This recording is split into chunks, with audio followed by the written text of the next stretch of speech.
Ok, aujourd'hui on part sur une brioche toastée au beurre croustillant avec une sauce au vin blanc, la villageoise en cuisine et de l'ail.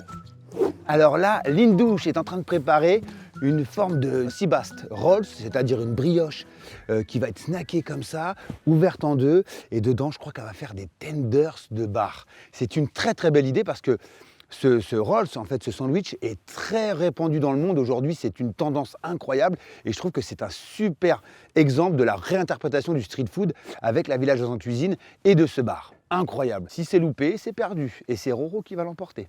Allez. Je vais couper des petits morceaux de bar. Donc là, je prends ma farine, je vais mettre toutes les épices à l'intérieur. Je prends mes morceaux de bar, je vais les mettre d'abord dans la farine. Une fois que c'est bien enrobé, on met ça dans l'œuf. Et la dernière étape, du coup, dans la chapelure panko. Linda, Ouais.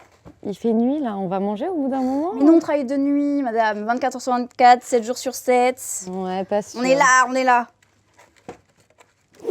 Ok, maintenant, du coup, on va faire frire nos petits morceaux de bar. Hop, je vais les mettre comme ça, pas trop proche, dans la friteuse. C'est parti. Et là, on va attendre que ça soit bien doré. Alors, du coup, là, je vais presser mon ail directement pour faire la sauce au vin blanc. Ça, c'est good. On va les laisser essorer comme ça. Ensuite, le beurre. On va laisser bien prendre. On va égoutter notre bar.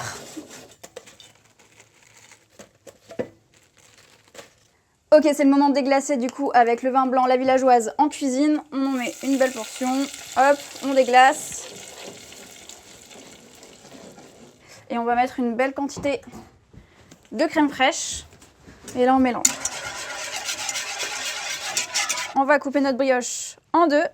Là, on va mettre du beurre sur la plancha, à même la plancha, parce qu'on va venir toaster notre brioche. Hop. Bien que ça soit doré. On va pouvoir le retourner. Magnifique. Ok, du coup, maintenant, je vais prendre des cornichons que je vais venir hacher très très finement. Ça sera pour mettre au-dessus de la brioche. Let's go, maintenant, on va faire le montage de notre brioche. On va la couper en deux comme ça, mais pas entièrement. Je vais mettre le poisson, hop, directement là-dedans.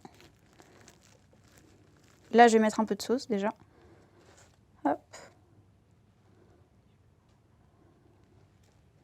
Un peu de cornichons. Et pour finir, un peu d'oignon frit. Et voilà. Alors Roro, ça va?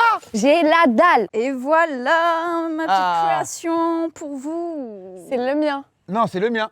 Bah, je vous mets au milieu, vous vous battez si vous voulez. Allez. Let's go. Let's go. Waouh. Let's go, bon appétit. T'as kiffé? Ouais, j'aurais même mis encore plus d'oignons frits. C'est un sans faute. Pour moi, je trouve qu'il y a pas de déséquilibre, c'est ça le principal. On a une brioche qui est légèrement sucrée, mais qui vient rencontrer une sauce très acide avec le citron et légèrement aillée. On sent bien aussi le vin blanc à l'intérieur, donc c'est important parce que il fallait aussi quand même jouer le jeu avec les vins, la villageoise en cuisine. C'est pas de mettre du vin pour dire je mets du vin, c'est d'apporter quelque chose. Donc là, il y a vraiment quelque chose d'assez fruité. C'est délicieux. D'ailleurs, j'en profite pour te dire que c'est toi qui gagne directement. Quoi? Voilà, qui Ok. remporte ce duel. Ah. Pourquoi? Parce que justement, l'innovation, elle était là-dessus de faire des tenders de poisson et de les mettre dans une brioche. Et c'était très bien. La sauce était très judicieuse. J'ai adoré le hot dog de Roro. En tout cas, je vous remercie pour ce challenge incroyable. Les amis, on se retrouve pour des nouveaux épisodes des rencontres gourmandes avec la villageoise en cuisine sur la chaîne YouTube et le compte Instagram La Villageoise en cuisine. À bientôt les amis.